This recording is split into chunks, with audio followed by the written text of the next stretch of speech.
I would like to involve Margaret in the conversation as well, and I would like to know a bit about the process of translation of this book. How was it to translate this book, the main challenges, anything you would like to tell us about it, Margaret? Well, I hate to say it, but it was quite easy to translate in a way because it's so beautifully written. And that's, if something is well written, then it's somehow, it's a real treat to translate it into English. And and I think also because I loved it so much, and I just reread it. I haven't read it since I translated it, which is about 14 years ago.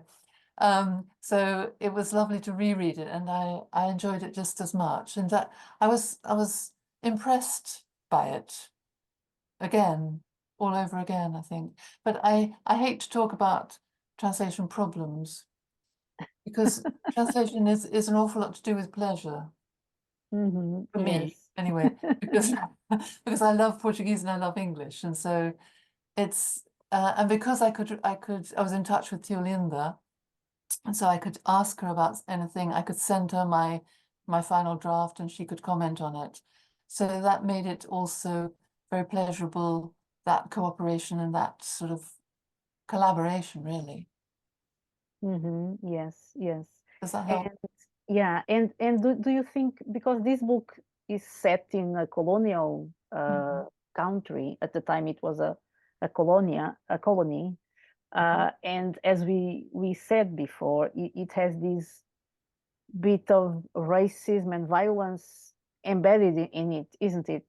Did it pose a challenge for you, this, language more, well, back in 2010 when the book Mm. was published, there were not so much concerns about this, what is politically correct, what is No, not, isn't it? But was there any challenge about the language? no, no. No. It was a different world then, I think. So- Yeah. But I think Yeah, one thing yeah. I would say about the book is we're concentrating on the scene, the story set in Mozambique, but I think it is a wonderful portrait of Portugal under Salazar.